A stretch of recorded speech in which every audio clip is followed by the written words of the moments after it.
सभी प्यारे विद्यार्थियों को मेरा नमस्कार। उम्मीद है आप लोगों की तैयारी अच्छी चल रही होगी।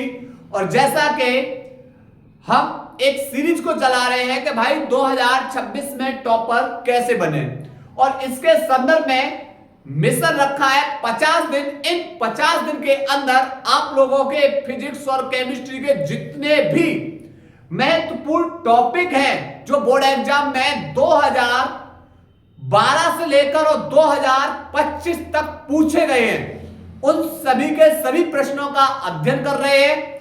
और उसके अलावा आप लोगों को हर रोज एक एक डेरिवेशन करा रहे हैं। आज डे नंबर 2 है और पढ़ने वाले हैं सेकंड डेरिवेशन फिजिक्स की, जिसका हेडिंग है प्रिज्म के अपवर्तनांक का सूत्र। यह बोर्ड एग्जाम की दृष्टि से बहुत बहुत महत्वपूर्ण है। कैसे करेंगे इस डेरिवेशन को समझते हैं। सबसे पहले आप एक प्रिज्म का परिच्छेद लेंगे। ये ले लिया एक प्रिज्म का परिच्छेद ए बी सी। यह हमारा कॉर्ड बेटा हो जाएगा प्रिज्म कॉर्ड। कौन सा हो जाएगा भाई? प्रिज्म कॉर्ड। ठीक, अब इस प्रिज्म पर हम एक प्रकाश की किरण को डालेंगे। मान लिया पी क्यू प्रकाश की किरण को, पी क्यू प्रकाश की किरण को बेटा हम आपतित करा रहे हैं। अब ये कांच का माध्यम है बेटा, कांच है, ये सघन माध्यम हो जाएगा। कांच के बाहर ये बेटा कौन है? विरल यानी वायु है। इधर कौन है? वायु। आपको पता है कि अगर ये वायु माध्यम होता तो यह प्रकाश की किरण बिल्कुल बेटा कैसी जाती? सीधी जाती, सीधी जाती। क्लियर? लेकिन ये वायु से कहां जा रही है? सघन में कांच के अंदर जा रही है। तो हम इस पे क्या डालेंगे? एक लंब डाल दे रहे हैं, लंब डालेंगे। ये लंब डाल दिया तो यह प्रकाश की किरण सीधी ना जाकर अभिलंब की ओर क्या हो जाएगी? झुक जाएगी। ठीक, यह बेटा अभिलंब एन और एन डैश है। ठीक, इसमें यह आपतित किरण है और यह अभिलंब है। इसके बीच बनने वाले कोण को बोलते हैं आपतन कोण। और यह बेटा कोण कौन सा हो जाएगा? यह हो जाएगा अपवर्तन कोण। ठीक है, अब यह प्रकाश की किरण बेटा सघन से विरल में जाएगी। अगर यह सघन माध्यम होता तो प्रकाश की किरण सीधी जाती। ठीक, अब फिर से क्या करेंगे? हम अभिलंब डाल देंगे, अभिलंब डाल दिया। ठीक है, अगर बेटा यहां पर सुनो, लेकिन अगर ये बेटा सघन माध्यम होता सीधी जाती, लेकिन ये सीधी न जाकर अभिलंब से क्या होगी? अब दूर हटेगी। अभिलंब से क्या होगी? दूर हटेगी। ठीक है, और आर एस दिशा में चली जाएगी। ठीक, यह हमारा बेटा निर्गत कोण है आई डैश। निर्गत कोण को किसे लिख दिया? I dash. जब ये आई डैश है तो ये बेटा कोण कौन सा हो जाएगा? R dash. अब हम निर्गत किरण को पीछे की ओर खिसकाएं और आपतित किरण को आगे की ओर ले जाएं, तो ये जहां बिंदु कहां मिल रहे हैं? ओ पर, और यहां पर एक कोण बना दे रही है। इस कोण को बोलते हैं विचलन कोण। क्या बोलते हैं? विचलन कोण। किससे लिखेंगे इसे? डेल्टा से। ठीक है, अब समझो। अब बात आ रही है इन कोण की कि भाई ये वाला कोण कितना होगा और ये एंगल कितना होगा। समझो, सम्मुख कोण कैसे होते हैं? आमने सामने के कोण बराबर होते हैं। अगर ये आई है बेटा तो ये आई होगा, ये आई है तो बेटा इसका सम्मुख कोण आई होगा। लेकिन आई में ये वाला कोण अगर आर है तो ये कितना होगा?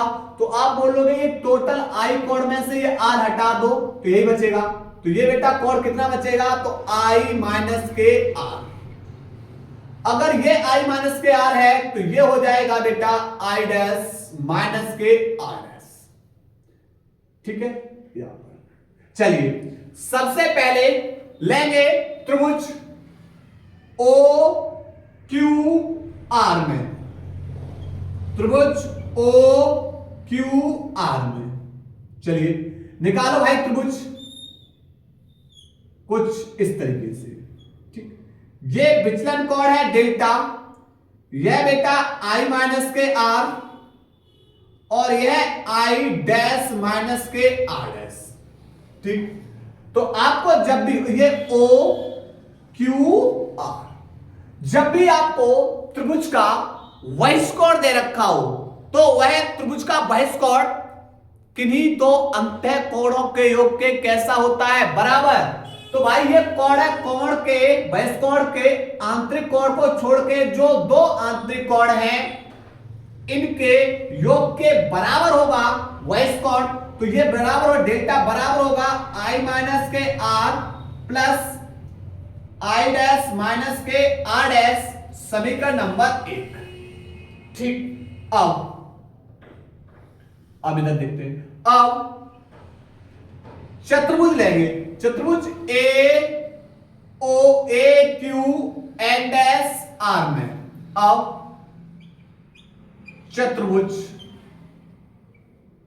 ए क्यू एन डैश आर में देखो, ये भुजा ए से क्यू है, ये ए है, ये क्यू है, क्यू से बेटा एन डैश,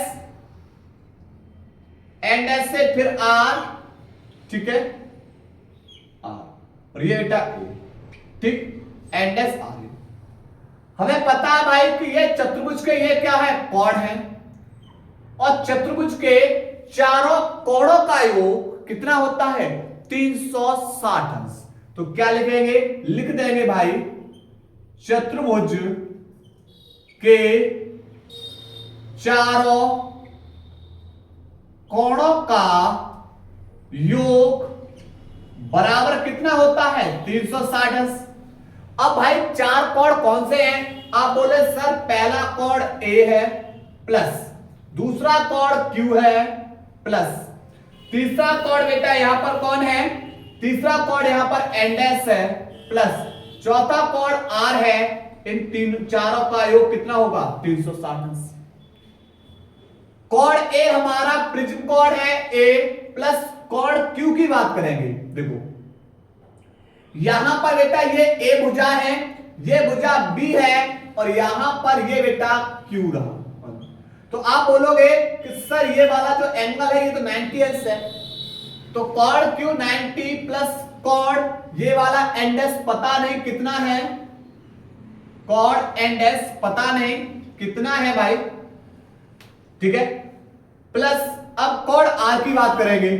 तो कोण आर की बात करेंगे, इस एसी भुजा पर ये बेटा आर लंब है और ये एंगल कितना है, आप बोले सर ये 90 बराबर कितना हो जाएगा, 360।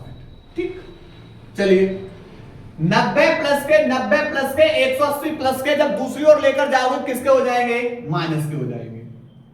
तो यहां पर a प्लस कोण एन डैश बराबर 360 माइनस के 180। तो a प्लस कोण एन डैश बराबर 360 में से 180 गया 180, समीकरण नंबर 2। ठीक, इसी प्रकार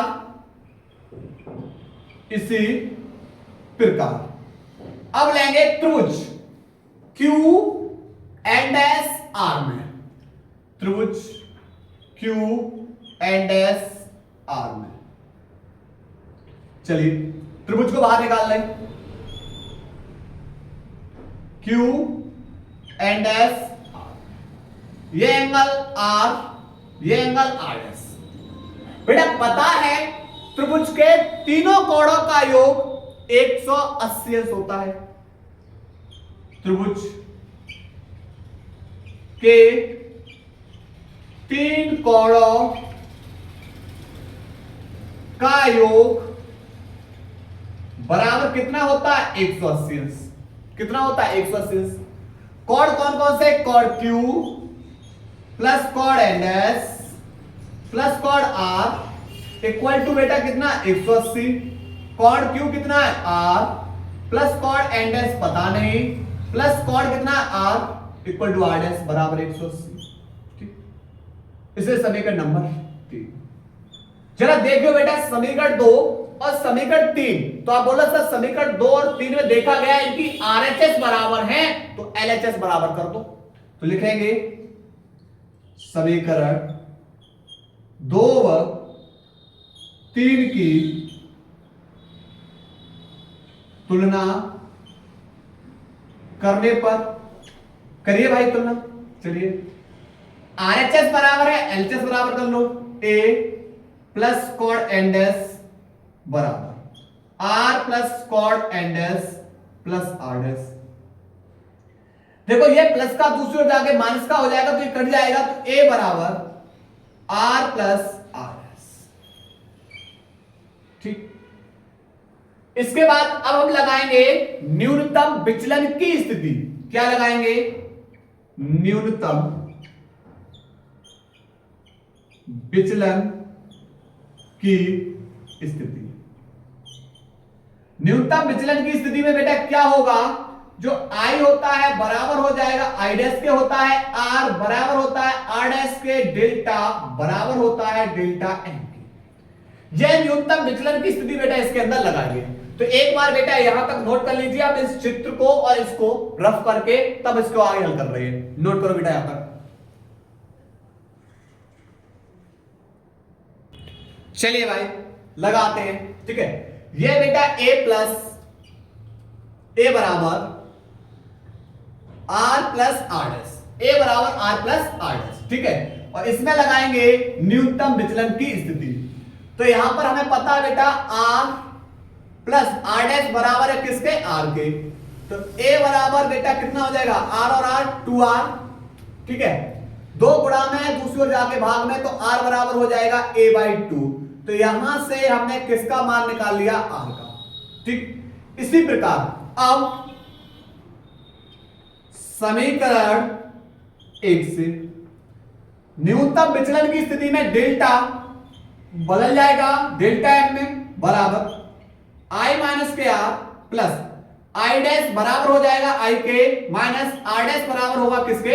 आर के। कर दिया आई डैश के बराबर कर दिया हमने, आई को लिख दिया, आर डैश की जगह किसको लिख दिया? आर को, न्यूनतम विचलन की स्थिति में। ठीक, चलिए अब हल कर रहे हैं इसको। तो यहां से हो जाएगा आई माइनस के आर प्लस आई माइनस के आर। आई दो प्लस की है तो 2i, माइनस के दोनों आर हैं तो माइनस के 2r। तो यहां से 2i इंटू में 2i माइनस के 2 इंटू में r का मान कितना निकाला? a/2 लगा दो, 2 से 2 कैंसिल, तो 2i माइनस के a, ये लगा दिया बेटा डेल्टा n बराबर। ठीक है, ये एक माइनस का दूसरी ओर जाके किसका हो जाएगा? प्लस का। तो डेल्टा m प्लस a बराबर 2i, दो गुणा में दूसरी ओर जाके भाग में, तो डेल्टा m प्लस a बट्टे 2 बराबर किसके हो जाएगा? i के। यह i का मान निकाल लिया, यह r का मान निकाल लिया, लगा देंगे स्नेल के नियम में। स्नेल के नियम से आपको पता भाई कि साइन आई बट्टे साइन आर इक्वल टू नियतांक यानी m, या किससे लिख देंगे बेटा? ऐसे म्यू से लिखते हैं। आई का मान जो आपने निकाला वो लगाओ, तो यहां पर बेटा लगा देंगे साइन आई की जगह लगाओगे डेल्टा m प्लस a बट्टे 2 बट्टे आर की जगह लगाओगे साइन आर की जगह बेटा कितना लगाओगे? a/2 और बराबर बेटा किसके होगा? n या म्यू के।